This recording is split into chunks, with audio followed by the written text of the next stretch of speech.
So the second of the Super Tuesdays, as they have been referring to it on the news, is done.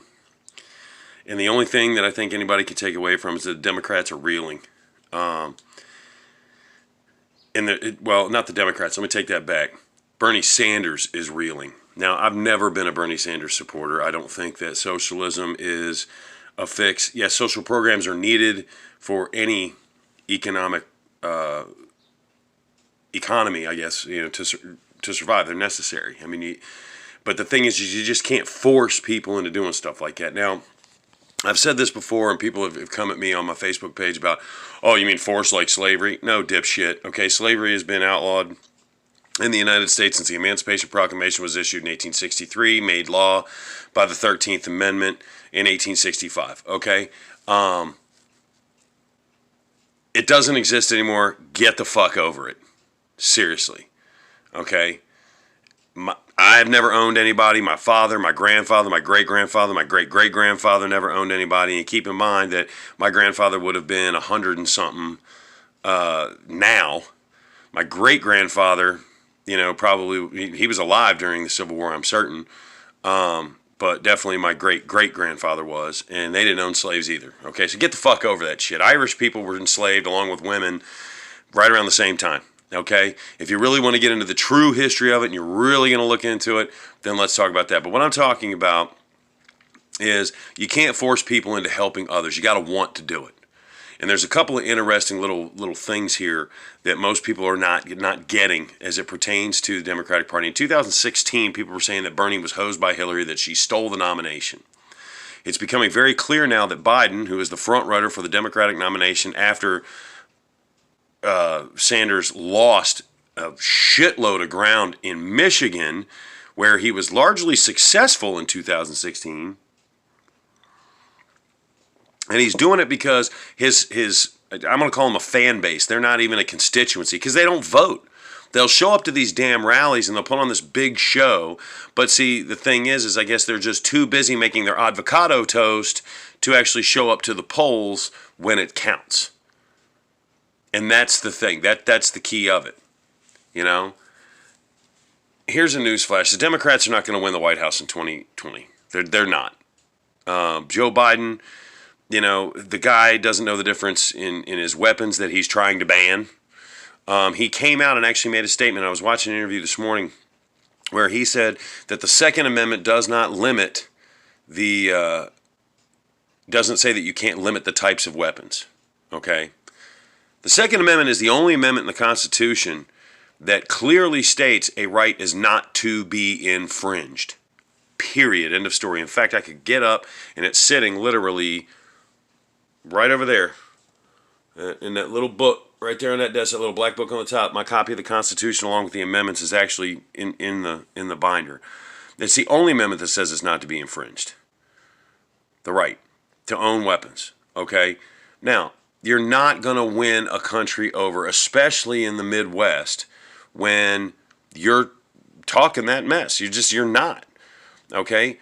Many ranchers, rural conservatives, rural people, not even conservatives, but rural people, they're not going to vote for somebody that says, I'm going to appoint, Robert O'Rourke, the Irishman in Texas, who goes by the name of Beto or Beto or Beto or whatever the hell he goes by, because he wants to identify with the Mexicans simply because he lives right outside of El Paso. It's stupid, okay? It's stupid. And Joe Biden says, oh, I'm going to put you in charge of confiscating the guns. In effect. It's not the exact wording. I know that. But it's ridiculous. The Democrats are not going to win the White House, but you got to look at why. Donald Trump, for all of his faults, isn't doing a horrible job as the president. People that hate him say, oh, well, he's a racist. Well, Joe Biden took a picture with Robert Byrd, who was once a member of the Ku Klux Klan, organized their rallies. And it wasn't just for a couple of months. The man was a card-carrying member for years of the Ku Klux Klan. And Joe Biden endorsed him. Now, he endorsed him long after he left the Klan, and he made a political statement saying it was the worst decision he ever made, and blah, blah, blah, blah. Look, dude, I'm going to tell you right now, there's a reason there's a lot of jokes about racism and stuff about West Virginia, which is where Robert Byrd's from, okay? So just get it out your mind. But the problem with the Democrats is they cannot unify. They cannot unify, in any way, shape, or form. The Republicans, for all their faults, the stone cold Trump supporters, for all their faults, they're unified. It's just that simple. And that's why Donald Trump is going to win the White House. He's going to win another 4 years. Now, in those 4 years, we'll probably see more, revolutionary type behavior and things of that nature from, the citizenry. But he's going to win. And he's going to win because the Democrats cannot unify. They just can't do it. You've got these kids out here who don't know their ass from a hole in the ground when it comes to anything regarding political. They'll show up for rallies and they'll say, yay, socialism, free shit. But they won't show up to polls to vote, which is exactly where it matters. And then they'll say, well, my voice wasn't heard. I mean, they'll find any excuse. Young people will find any excuse to blame someone else when it is in fact themselves who failed. That is a fact. It is proven in these exit polls and all this other kind of stuff that's going on with the primary voting as far as the Democrats are concerned. So Democrats, if you are a Democrat and you want to nominate somebody that you want, man, show up to the polls. But back to Joe Biden, who's going to be the Democratic representative, the Democrats' representative for the election process for the presidency in 2020, which is more just a show, is all it is. He's just there because they got to put somebody in. People are voting for him in the black community simply because he was the vice president to Barack Obama, and black people voted for Barack Obama just because he's black. Let me tell you something. If you vote for any candidate simply because of their race, sexual orientation, gender, or any other kind of stuff, you have failed. You failed as a citizen. You have failed your civic duty. It is a farce. It is a joke. You are a joke. You are a farce if you do that. Okay, it's not going to benefit you one way or another. I'm going to tell you why. Because nothing that you vote for and nothing that you do is going to benefit you. Period. End of story. Our republic ceased to become that very thing in which every voice is heard back in the early 19-teens when they, installed things like the IRS and income tax and all, the Federal Reserve and all that stupid shit. Donald Trump is going to continue to create tax cuts and tax breaks and things like that for his buddies. He's going to continue to pardon these people who have committed, pretty heinous financial crimes, obstruction of justice, abuse of power, all that other kind of stuff that he was accused of. And it's going to go on and on and on. And Joe Biden's not going to be any different. Joe Biden, lest we forget, his son actually did benefit from Joe Biden's abuse of power, and so did Mitt Romney's, and so did, Elizabeth Warren's and all the rest of them. And while we're on it, let's look at the candidates that the Democrats had that they didn't want in, okay? Amy Klobuchar. Anybody outside of her state has no fucking clue who she is, okay? Then there's Elizabeth Warren. Well, Elizabeth Warren's now claim to fame can be that she has won 1,025th of the delegates for the Democratic primary. Okay, Mike Bloomberg, who was just the most annoying damn candidate with ads every 5 minutes. And I think it's funny, on a side note, that the Democrats bitched about the fact that Mike Bloomberg was showing his campaign ads during a Democratic presidential debate of the Democrats. Yet they didn't bitch about the fact that Amy Klobuchar and Bernie Sanders got to vote in the impeachment of Donald Trump. Not the impeachment process, but the trial process, despite the fact that their vote could have directly affected their presidential run. That is a clear conflict of interest. So Democrats can not only not unify behind a candidate, they can't even keep their story straight when it comes to what's fair and what's not. Now, none of this is an endorsement for Donald Trump. In fact, here in Winchester, Virginia, I think I found the field where he grows his hair. It's right off of Route 11 and 37 at the interchange there by Alamo Draft House.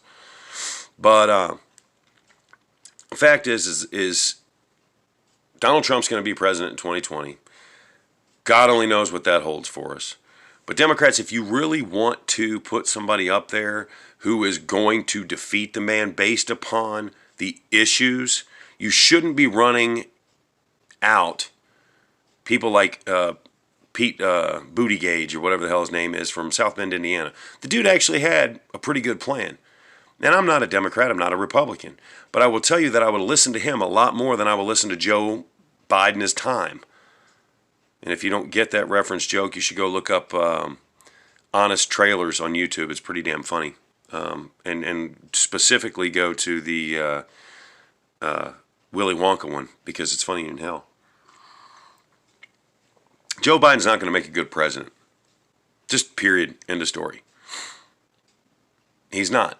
He's not going to make a good president. He's not going to make any better a president than Donald Trump did. The reason the Democrats have even said, hey, man, we need you to run is because he has a recognizable name, being the former vice president of the United States, and because he's not a moderate. He's not a middle-of-the-road guy. He's a liberal. He's a staunch liberal. He's a far-left liberal. Now, has he fallen off the map the way Bernie Sanders has? Absolutely not. But while we're on the subject, Bernie Sanders isn't even a Democrat. According to his own supporters, he's an independent. So why is he running on the Democrats' ticket? And why, in 2016, after he was defeated by Hillary Clinton, did he support Clinton if he's truly an independent? Is it because he thinks that he can't win as an independent, so it's a win-at-all-costs thing, the same way you guys had vote blue no matter who as far as elections were concerned? It's ridiculously stupid. The liberal media, and that's what it is, let's face facts, even Fox News is taking more of a liberal slant. I watched some of it this morning because I do watch CNN and Fox, so I can laugh at both equally. Are trying to panic the country with coronavirus. They're trying to panic and say, coronavirus is going to kill you. And this is a political move. It is an entirely political move. It's a political move to try to make the President of the United States look stupid. Well, unfortunately, or fortunately, I guess I should say, you don't have to spend all the money doing that. He already does that for himself. He already looks like an idiot. But you're not going to get another president elected based upon something that is akin to the flu. Its mortality rate is far less than the flu. And then you've got morons out there that truly believe, and I'm sorry, but a majority of stupid people are the extremists on both sides. The people who believe that Corona beer is the thing that causes the coronavirus are the far right, I worship the ground Trump walks on, and he walks on the ground I worship, and the far left, I worship Bernie Sanders and Alexandria Ocasio-Cortez and the rest of them. It's ridiculous. It's idiotic. It's a political move. It's trying to basically swing the election to be a little bit more what they consider to be fair. What they're trying to do is they're trying to make it more even. And even does not mean fair. Let's clear that up right now. The reason that the Democrats, and it's funny, I love to quote movies and I love to quote TV shows, but there's a show called The Newsroom, or used to be a show called The Newsroom. In the very first episode, Jeff Daniels makes this whole rant about why America's not the greatest country in the world anymore. And we're not. But one of the things that I think is so great is, if liberals are so goddamn awesome, or if liberals are so awesome, how come they lose so goddamn always? And it's a fact. Liberals are not winners. Bernie Sanders has not introduced a successful set of bills over his 40 years in the Senate. Maybe one, maybe two. But the only thing he really has as a claim to fame is that he's co-sponsored some successful bills. That's like being DJ Khaled screaming your name on a Jennifer Lopez album and saying, oh, that was successful, yo. No, stupid. Just because you attached your name to something after it was already proposed by someone else's idea, that sounds an awful lot like his political stance where he can say, oh, well, I'm going to make you rich by taking money from them and giving it to you. You didn't do anything, but you're going to benefit from it, which is exactly what co-sponsoring a bill does. When people introduce a bill, they go out and they seek support. And if you're literally so scraping the bottom of the barrel that you need Bernie Sanders support on a bill, you got some issues there, bud. Straight up. This whole thing's a fucking mess. But anyway, back to the whole Super Tuesday 2 thing. Bernie Sanders needs to stick to running for office in Vermont. He's been on welfare for the last 40 years as a public official, just like all the rest of the public officials. He's never held a real job, never run a successful business. He's never really done anything with his life. And the people of Vermont seem to be very happy with that, and that's fine. But in a state like Michigan, when he's up there and he's going to places like Dearborn, where they are pretty much 100% liberal in that area, and he don't even win the state. He don't win the state. He does these, oh, well, I'm going to go to Dearborn, I'm going to do this. Here's an idea for any candidate, anybody who ever wants to run for office. Don't go to the places where they simply support your ideas. Go to places where they don't and try to explain your position. And see if you can turn any of those people. That is the true test of a successful politician, debater, public speaker, orator, whatever you want to say, is if you can go into a hostile, for lack of a better term, environment, and actually get a couple of people to see your point of view. The problem with Bernie Sanders is that nobody wants to see his point of view because his point of view is socialist, and socialism is the doorway to communism, and communism is the doorway to fascism. We are not a communist nation. We are a capitalist, free market economy. That's our nation. You know, it's supposed to be set up to where if you work hard and all this other kind of stuff, that you can eventually be rich too and be successful. For a bunch of people, and I'll end it on this because this is just a rant, but for a bunch of people, Bernie Sanders and the rest of them, who bitch and complain about the rich, the top 1%, they sure as hell are hell-bent on trying to make everybody else who isn't rich just as rich as the rich people. So at the end of the day, it's all about capitalism to them in some way, shape, or form. It's just the method with which they go about it. And what they don't understand is that trickle-down economics does work. It can either work positively or it can work negatively. Like, let's raise the minimum wage to $15 an hour.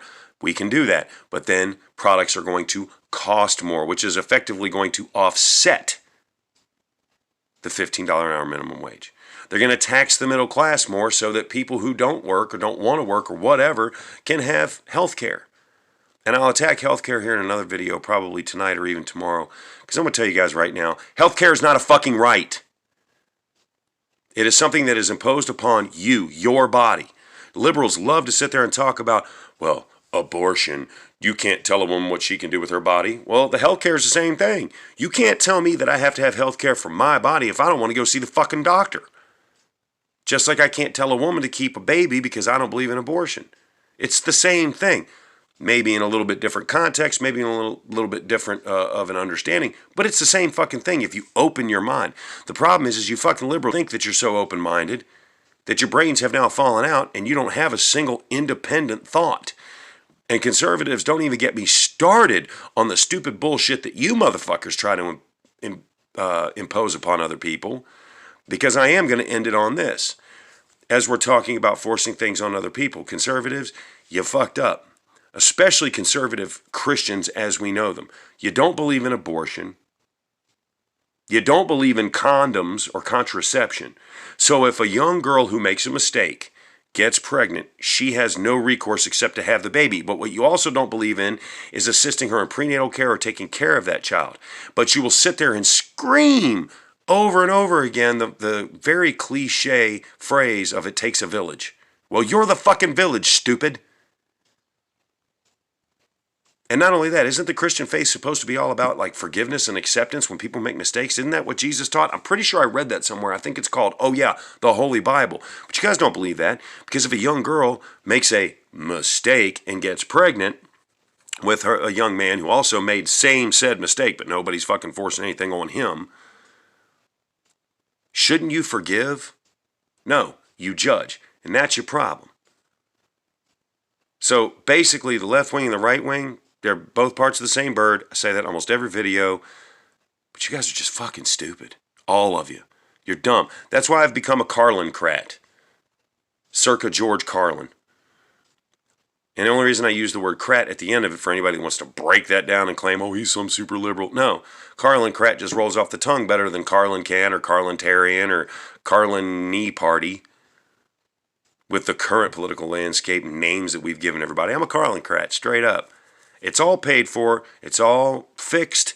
Your vote doesn't matter. Nobody gives a shit. The only thing you can hope to do is start a revolution, shoot some motherfuckers in the face, and maybe we can start getting some results. Because I guarantee you, when bodies start raining down on top of the government of the United States, and they are actually government officials who are the victims of this, them and their families, maybe then they'll start rethinking, I don't know, some of the ideals and things that they stood behind. But no, what they'll do is they'll turn it into a political issue, which it is, but what they'll do is they'll make it about gun control. Let me tell you something. Gun control means using two hands and aiming properly. They wouldn't recognize a revolution if it shot them in the face. They'd simply say, oh, well, this is simply an act of a mentally disturbed person. No, this is an act of somebody who's fucking fed up.